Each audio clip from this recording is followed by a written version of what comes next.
என்னப்பா இது? மாசம் பொறந்தா போதும் டைரி எடுத்து வச்சு கணக்கு போடுறோம். ஆனா மாச கடைசியில பார்த்தா பர்சுல ஒத்த ரூபா கூட மிஞ்ச மாட்டேங்குதே. பட்ஜெட் போட்டும் ஏன் பணம் மிச்சமாகல? உங்களுக்கும் இதே நிலைமைதானா? அப்போ நீங்க பண்ற அந்த 11 ரகசிய தவறுகள் தான் காரணம். அது என்னென்னன்னு கார்த்திக்கோட வாழ்க்கையில இருந்து இன்னைக்கு நாம தெரிஞ்சுக்க போறோம். வாங்க வீடியோக்குள்ள போலாம். சரி, கதைக்குள்ள போறதுக்கு முன்னாடி உங்ககிட்ட ஒரு கேள்வி. நீங்களும் மாசம் பொறந்த உடனே டைரிய எடுத்து இந்த மாசம் ரூபா கூட தேவையில்லாம செலவு பண்ணக்கூடாதுன்னு சபதம் போடுற ஆளா? அப்போ இந்த சீன் கண்டிப்பா உங்களுக்கு தான். ஏன்னா இங்க தான் நம்ம ஹீரோ கார்த்திக் பட்ஜெட் போட ஆரம்பிக்கிறான். நம்ம கதையோட ஹீரோ கார்த்திக் ஒரு சராசரி நடுத்தர குடும்பத்து இளைஞன். மாச சம்பளம் 40,000. போன மாசம் கையில் காசில்லாம பட்ட கஷ்டம் போதுண்டா சாமின்னு முடிவு பண்ணி இந்த மாசம் எப்படியாவது 10,000 ரூபாய் பேங்க்ல மிச்சம் பண்ணியே தீரணும்னு வெறியோட பட்ஜெட் போட உட்கார்றான். வீட்டு வாடகை 10,000 ரூபாய், அம்மாவுக்கு மாத்திரை செலவு 2,000 ரூபாய், கரண்ட் பில் 1,000 ரூபாய். அப்பாடா, கால்குலேட்டர்ல கணக்கு கச்சிதமா வருது. ஆனா கார்த்திக் அவனுக்கு தெரியாம பண்ணின முதல் உலக மகா தவறு நடைமுறைக்கு சாத்தியமில்லாத பட்ஜெட், அன்ரியலிஸ்டிக் பட்ஜெட். போன மாசம் அவங்க வீட்டு மளிகை பில் 7,000 ரூபாய் ஆச்சு. ஆனா இந்த மாசம் பட்ஜெட்ல காசு மிச்சம் பண்ணணுமேன்றதுக்காக சும்மா பேனாவுல எழுதும்போது கஞ்சத்தனம் பண்ணி மளிகை 4,000 ரூபான்னு எழுதி வச்சிருக்கான். யோசிச்சு பாருங்க ஃப்ரெண்ட்ஸ், தக்காளி விலையும் பருப்பு விலையும் ராக்கெட் வேகத்துல ஏறிட்டு இருக்கு. இதுல வயிட்ட கட்டியா பட்ஜெட் போட முடியும்?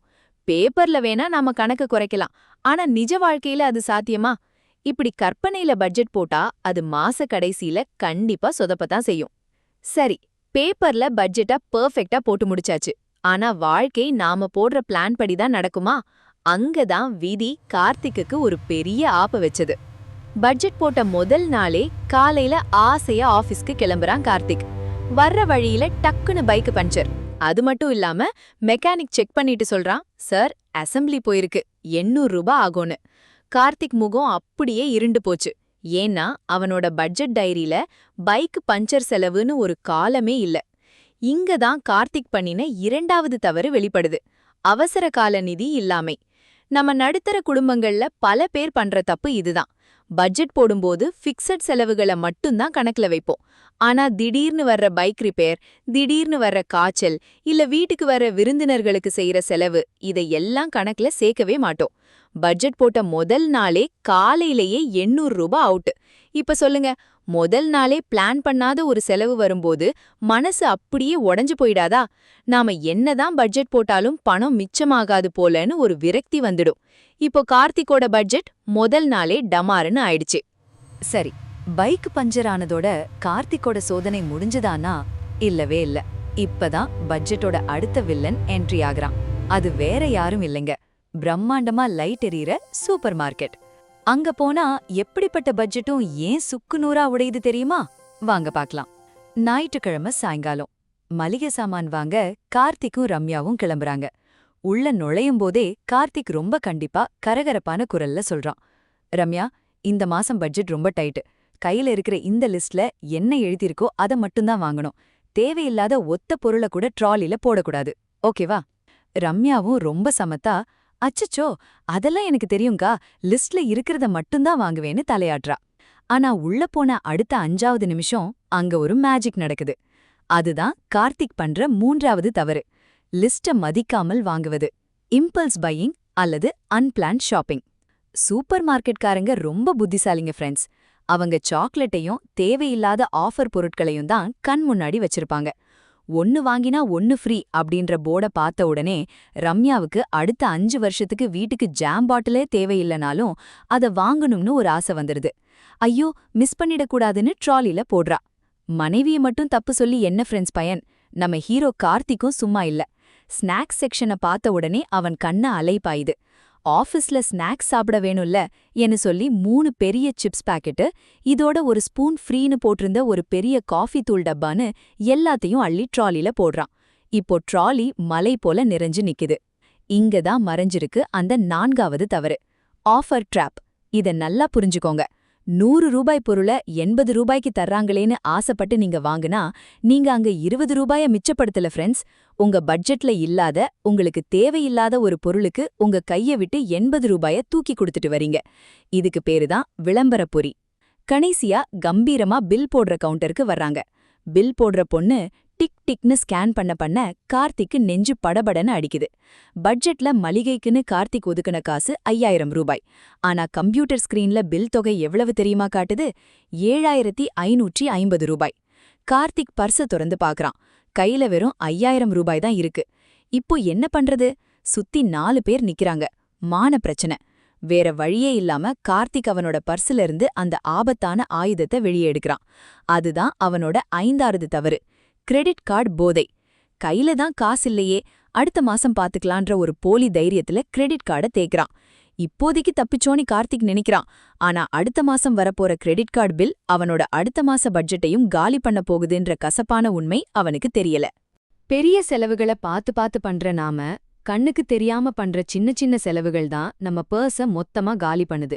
கார்த்திக்கும் அப்படி ஒரு தப்பு தான் பண்ணான். அது என்ன தெரியுமா? உங்க பர்ஸ்லயும் இதே ஓட்டை இருக்கான்னு செக் பண்ணிக்கோங்க. ஆஃபீஸ்ல 4 மணி ஆனா போதும் ஃப்ரெண்ட்ஸ் கூப்பிடுறாங்க. டே கார்த்தி, வாடா ஒரு டீ சாப்பிட்டு வரலாம். தினமும் சாயங்காலம் ஒரு டீ, 2 வடை, அப்புறம் ஃப்ரெண்ட்ஸ்க்கும் சேர்த்து பில் கட்டுறது. ஜஸ்ட் ஒரு 40-50 ரூபா தானே, ஜிபே தானே பண்றோம், இதனால என்ன பட்ஜெட் மாறிட போகுதுன்னு கார்த்திக் நினைக்கிறான். ஆஃபீஸ் முடிஞ்சு வரும்போது ஒரு ஜூஸ், வீக்கெண்ட்ல சும்மா ஒரு வெளியில சாப்பாடுன்னு காசு போய்கிட்டே இருக்கு. ஆனா இங்க தான் 6வது தவறு இருக்கு. அதாவது சின்ன செலவுகளை அலட்சியப்படுத்துவது. Ignoring micro expenses. ஒரு நாளைக்கு 50 ரூபா வீணான செலவுனா மாசத்துக்கு 1500 ரூபா ஆச்சு. சொட்டு சொட்டு தண்ணி தான் குடத்தை நிரப்போம். அதே சொட்டுதான் குடத்துல ஓட்டையும் போடும்னு கார்த்திக்கு புரியல. இந்த டிஜிட்டல் பேமெண்ட் வந்தப்புறம் காசு கரையறதே தெரிய மாட்டேங்குது ஃப்ரெண்ட்ஸ். அடுத்ததா இன்னைக்கு இருக்கிற முக்கால்வாசி நடுத்தர குடும்பத்தோட பட்ஜெட்டை காலி பண்ற 7வது தவறு. நள்ளிரவு ஆன்லைன் ஷாப்பிங். Boredom shopping. தூக்கம் வராதப்ப சும்மா இன்ஸ்டாகிராம் ரீல்ஸ் பாக்குறது, அப்புறம் அப்படியே அமேசான்ல போய் 50% ஆஃபர்னு வர்ற விளம்பரத்தை கிளிக் பண்றது. இந்த ப்ளூடூத் ஹெட்ஃபோன் ஆஃபர்ல இருக்கே, ஏற்கனவே 2 ஷூ இருந்தாலும் இந்த கலர் ஷூ செமையா இருக்கேன்னு சொல்லி தேவையா இல்லையான்னு யோசிக்காமலேயே போர்டம்ல பை நவ் கொடுத்துடுறது. விடிஞ்சு பார்த்தா அக்கவுண்ட்ல காசு கம்மியா இருக்கும். அடடா, அதுக்குள்ள மொபைல்ல சத்தம் கேக்குது. பார்த்தா கார்த்திக்கோட அக்கவுண்ட்ல இருந்து பணம் ஆட்டோ டெபிட் ஆகுது. நெட்ஃப்ளிக்ஸ் 199 ரூபா, அமேசான் பிரைம், மியூசிக் ஆப், அப்புறம் ஜனவரி மாசம் ஆசையா காசு கட்டி சேர்ந்த ஆனா ஒரு நாள் கூட போகாத ஜிம் மெம்பர்ஷிப் பில். இதுதான் 8வது தவறு. அதாவது பயன்படுத்தாத சப்ஸ்கிரிப்ஷன்கள். Cost subscriptions. வாரத்துல ஒரு நாள் கூட நெட்ஃப்ளிக்ஸ் பார்க்கறதுக்கு நேரம் இருக்காது. மாசத்துல ஒரு நாள் கூட ஜிம் பக்கம் ஒதுங்கறதில்ல. ஆனா மாசம் 1500 ரூபா சத்தமில்லாம பேங்க்ல இருந்து போயிட்டே இருக்கு. வெறும் 200 ரூபா தானேன்னு நாம நினைக்கலாம். ஆனா வருஷத்துக்கு கணக்கு பார்த்தா இது 18,000 பெரிய தொகையா நிக்கும். உங்களோட உழைப்பு பணம் இப்படி வீணா போகலாமா? நாம பண்ற பல செலவுகள் நம்ம தேவைக்காக இருக்கிறதில்ல ஃப்ரெண்ட்ஸ். அடுத்தவங்க முன்னாடி நம்ம கௌரவத்தை காட்டிக்கிறதுக்காக மட்டும்தான் இருக்கு. கார்த்திக்கும் அப்படி ஒரு தப்பு தான் பண்ணான். அது அவனோட பர்ஸை எப்படி பதம் பார்த்ததுன்னு பாருங்க. கார்த்திக்கோட நெருங்கின சொந்தக்காரர் வீட்டு விசேஷம். பட்ஜெட் டைரியில மொய் பிளஸ் கிஃப்ட்னு 500 ரூபா தான் ஒதுக்கி வச்சிருந்தான். ஆனா மண்டபத்துக்குள்ள போன உடனே அவனோட பக்கத்து வீட்டுக்காரரும் ஆபீஸ் கொலீகும் வந்து நிக்கிறாங்க. அவங்க பர்ஸ்ல இருந்து 2000 ரூபா 3000 ரூபான்னு எடுத்து மொய் எழுதுறத கார்த்திக் பாக்குறான். உடனே அவனுக்குள்ள ஒரு கௌரவ பிரச்சனை தலை தூக்குது. ச்சே, நாம 500 ரூபா கொடுத்தா அசிங்கமா நினைப்பாங்களோ, நாம என்ன அவங்கள விட குறைஞ்சவங்களான்னு ஈகோ முன்னாடி வந்து நிக்குது. வேற வழியே இல்லாம பர்ஸ்ல இருந்த கடைசி 2000 ரூபா நோட்டை எடுத்து மொய் வச்சிடுறான். இதுதான் 9வது தவறு. அடுத்தவர்களுக்காக வாழ நினைப்பது. Peer pressure and status spending. ஊருக்காகவும் கௌரவத்துக்காகவும் நம்ம தகுதிக்கு மீறி செலவு பண்றது. ஃப்ரெண்டு புது ஐஃபோன் வச்சிருக்கான், சொந்தக்காரங்க கார் வச்சிருக்காங்கன்னு கௌரவத்துக்காக இஎம்ஐ போட்டு புது ஃபோனும் காரும் வாங்குறது தான் நடுத்தர குடும்பங்களோட பட்ஜெட்டை மொத்தமா காலி பண்ற முதல் தப்பு. மாச கடைசி வந்துடுச்சு. தேதி 28. கார்த்திக் பயந்துட்டே அவனோட பேங்க் ஆப்பை ஓபன் பண்ணி பேலன்ஸை பார்க்கறான். ஸ்கிரீன்ல வெறும் 340 ரூபா தான் இருக்கு. கார்த்திக்கு தலை சுத்துது. அட கடவுளே, என்ன 40,000 ரூபா சம்பளத்துல வாடகை மளிகை எல்லாம் சேர்த்து 25,000 ரூபா தானே கணக்கு எழுதுனேன். மீதி 15,000 ரூபா காத்துல பறந்து போச்சா? எங்க போச்சுனே தெரியலையேன்னு பர்ஸையும் டைரியையும் மாத்தி மாத்தி பார்க்கறான். ஏன்னா கார்த்திக் பண்ணின 10வது தவறு செலவுகளை ட்ராக் செய்யாமை. பட்ஜெட் போடுறது மட்டும் பெருசில்ல ஃப்ரெண்ட்ஸ். போட்ட பட்ஜெட் படிதான் நாம நடக்கிறோமான்னு தினமும் ராத்திரி தூங்குறதுக்கு முன்னாடி ஒரு 5 நிமிஷம் நம்ம செலவுகளை டைரியிலயோ மொபைல் ஆப்லயோ எழுதணும். அத கார்த்திக் பண்ணவே இல்ல. சின்ன சின்னதா ஆன்லைன்ல பண்ணின செலவு, கௌரவத்துக்காக பண்ணின செலவு எல்லாம் சேர்ந்து மாச கடைசியில அவனுக்கு பெரிய நஷ்டத்தை காட்டிருச்சு. கார்த்திக் மட்டும் இல்ல ஃப்ரெண்ட்ஸ், நம்மள பல பேர் இதே விரக்தியில தான் இருக்கோம். நான் என்ன தப்பு பண்றேனே தெரியலையேன்னு புலம்புற கார்த்திக்கு அவனோட அப்பா ஒரு மாபெரும் ரகசியத்தை உடைக்கிறாரு. அதுதான் இந்த வீடியோவோட மிக முக்கியமான பகுதி. உற்று கவனிங்க. மகன் சோகமா உட்கார்ந்திருக்கிறத பார்த்துட்டு அவங்க அப்பா வராரு. என்னப்பா கார்த்தி, என்னாச்சு? மாசம் பிறந்தா பட்ஜெட்னு டைரிய வச்சுட்டு சுத்துவ, கடைசில ஏன் முகம் இப்படி வாடி போயிருக்குன்னு கேக்குறாரு. கார்த்திக் அழுகாத குறையா சொல்றான். இல்லப்பா, இந்த மாசம் பார்த்து தான் செலவு பண்ணேன். ஆனா 15,000 ரூபாய் எங்க போச்சுனே தெரியல. எவ்வளவு பட்ஜெட் போட்டாலும் என்கிட்ட பணம் மிச்சமே ஆக மாட்டேங்குதுப்பா. அவங்க அப்பா சிரிச்சுட்டே சொல்றாரு.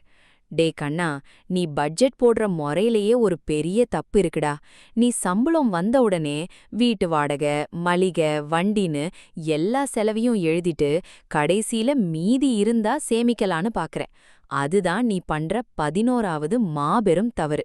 செலவுக்கு பின் சேமிப்பது, அதாவது saving what is left instead of spending what is left.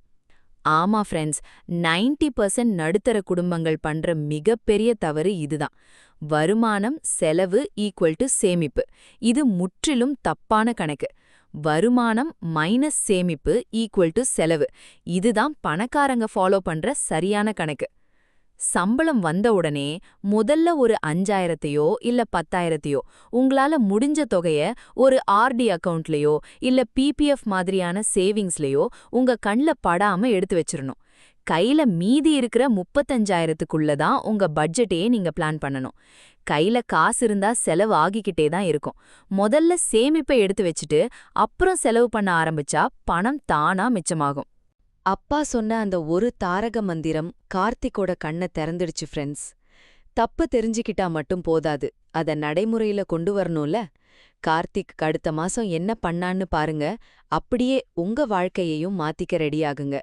பாத்தீங்களா, கார்த்திக் இப்போ அவனோட 11 தவறுகளையும் தெளிவா புரிஞ்சுக்கிட்டான். அடுத்த மாசத்துல இருந்து தேவையில்லாத சப்ஸ்கிரிப்ஷனை எல்லாம் கேன்சல் பண்ணிட்டான். அந்த நள்ளிரவு ஆன்லைன் ஷாப்பிங் ஆப்பை அன்இன்ஸ்டால் பண்ணிட்டு நிம்மதியா தூங்குறான். எல்லாத்துக்கும் மேல சம்பளம் வந்த உடனே முதல் வேலையா சேமிப்புக்குன்னு 5,000 ரூபாய தனியா எடுத்து வச்சுட்டான். இப்போ கார்த்திக்கோட பட்ஜெட்டும் ஜெயிக்குது, அவனோட பேங்க் பேலன்ஸும் ராக்கெட் வேகத்துல உயருது. பணம் சம்பாதிக்கிறது எவ்வளவு முக்கியமோ அதைவிட முக்கியம் அதை சேமிக்கிறது. பட்ஜெட் போடுறது உங்களை அடிமையாக்குறதுக்கு இல்ல ஃப்ரெண்ட்ஸ், உங்க பணத்துக்கு நீங்க தான் எஜமானன்னு காட்டுறதுக்கு. இப்போ நீங்க சொல்லுங்க, கார்த்திக் பண்ணின இந்த 11 தவறுகள்ல நீங்க தெரிஞ்சோ தெரியாமலோ எந்த தவற பண்ணிட்டு இருக்கீங்கன்னு கீழே கமெண்ட்ல சொல்லுங்க. நாமும் நம்ம தவறுகளை திருத்திக்கலாம். இந்த வீடியோ உங்களுக்கு நிஜமாவே பயனுள்ளதா இருந்தா, உங்க உழைப்பு காசை மிச்சப்படுத்த இது உதவும்னு நம்பினீங்கன்னா மறக்காம ஒரு லைக்க தட்டி விடுங்க. உங்க ஃப்ரெண்ட்ஸ் மற்றும் ஃபேமிலி குரூப்புக்கு இந்த வீடியோவை ஷேர் பண்ணுங்க. இன்னும் நம்ம சேனலை சப்ஸ்கிரைப் பண்ணலன்னா உடனே சப்ஸ்கிரைப் பண்ணிட்டு அந்த பெல் ஐகானையும் தட்டிடுங்க. அப்பதான் நான் போடுற பயனுள்ள வீடியோக்கள் உங்களை தேடி வரும். அடுத்த வீடியோல இதைவிட ஒரு சூப்பரான அருமையான தகவலோட உங்களை வந்து பார்க்கறேன். உங்களுடைய சேமிப்பு பயணம் இன்றே தொடங்கட்டும்.